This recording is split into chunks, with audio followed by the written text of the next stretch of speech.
I am the blossom tree. I stand in a small village of Banaras by the river. I am very old, but no one knows my age. They guess my age is 1,000 years because my roots go to the realm of the demons and my bows touch heaven. Once there lived a great king in Banaras whose name was Brahmadatta. He was loved by all the people. He was never interested in taxing people and making wars. Instead, he loved to make gardens.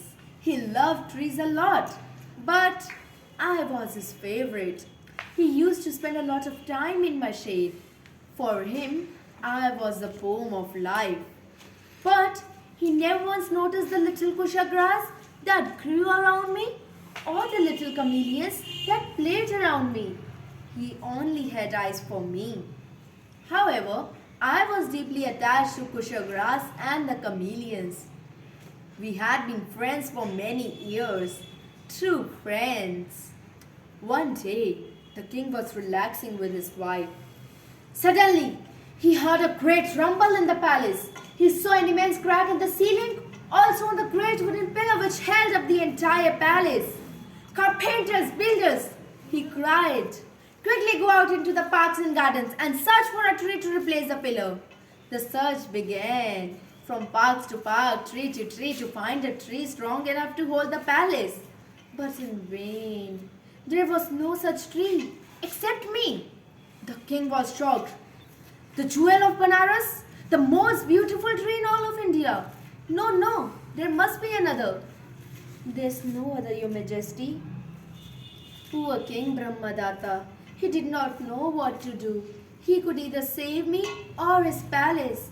But he could not let his palace collapse. He was responsible for his family and his subjects.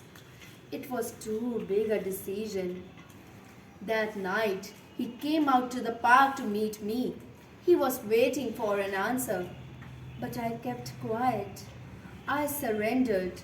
So he took a bold decision to chop me down. As soon as the idea entered his mind, the breeze blowing past to it heard it and whispered to the birds. The birds flew away in horror and whispered to the leaves and to the sun and to the entire universe. Soon all creation knew that in the morning I was to die. The continuous questions from all sides started bothering me, but I knew very well no one could help me. I wept alone in the darkness of the night. It was a heavy night. At dawn, I heard a tiny voice calling me. I asked, "Who is it?" "It's me, the little kusha grass." I burst out, "Oh, little kusha grass, can you help me?" She had an idea. I leaned over and listened to her idea. Everything was well planned. The next morning, two X-men entered the park with the blades swinging past their ankles. They marched towards me. They touched me and found something wrong. One of them said, "Feel the trunk here. It is rotten." "Impossible. It was fine yesterday." The discussion went on. They decided not to chop me and went away. They reported the king. King was surprised. How can a tree get rotten in one night? This caused the king to think.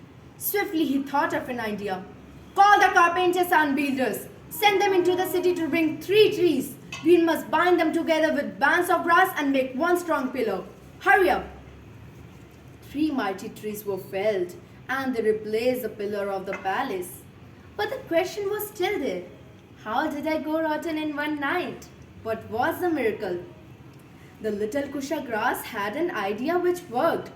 She called the chameleons, thousands in number, to climb upon my back. Their little bodies were soft. So when the X-Men touched me, they thought I was rotten. But I'm not rotten.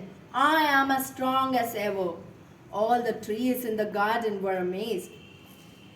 At last, I would like to say that we should not choose our friends by their magnificence or their whim or their fame. Instead, we must choose our friends for their faithfulness and the depth of their love. Thank you.